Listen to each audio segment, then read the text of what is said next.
Dear user 224, you're wondering, do Hindus usually not dance because of the principle of hedonism? Not at all. In fact, many forms of dance has originated in India, especially as a form of Hindu culture. And I encourage you to check that out because such a beautiful kind of dance that's very unique. It involves taking on forms of divinities, and so the dancers almost become mirrors to the divinity, dancing forever behind these eyes. It involves the eyes too, which is really unique. If you've ever get a chance to see it, you'll notice the eyes are always looking around too, which is very interesting. But I'm happy to hear that the music makes you want to dance. Yes, you're always welcome to dance. Dancing is a form of meditation after all. Namaste, flower. With that, we will be beginning to leave this Sangha for now. So thank you. I hope that this live stream has been one in which you feel welcome, regardless of the backgrounds in which we all come from. I hope that we can embrace each other's expressions of divinity, make room for all walks of life. Thank you for being here. Yeah, I've seen that Dare User 224 and the hand gestures too, yeah. That's a very wonderful specialty of traditional Indian dance too.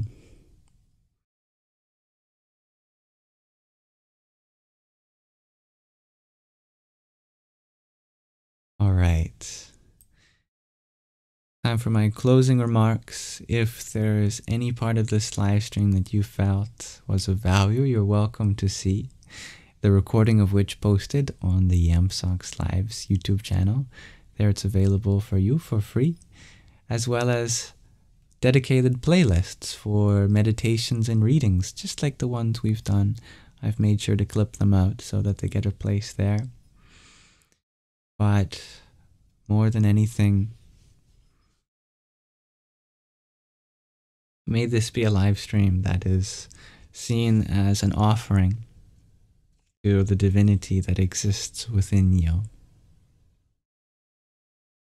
Namo Namaha.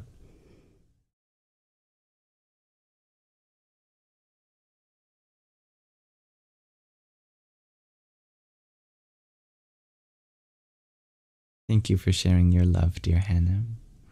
Thank you for being here, dear Dan Suela. All of your love. Much love to everyone here. Asato ma sadgamaya tamaso ma jyotirgamaya murtyor ma mritangamaya. Om Shanti Shanti Shanti.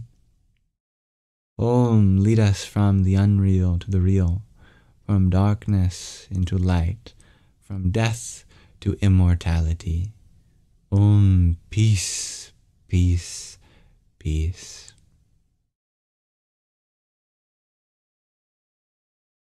May you all have a wonderful rest of your night, your evening, your afternoon, your morning, whatever time it is for you. Most generally, may you all have a wonderful rest of your present moment. Namaste.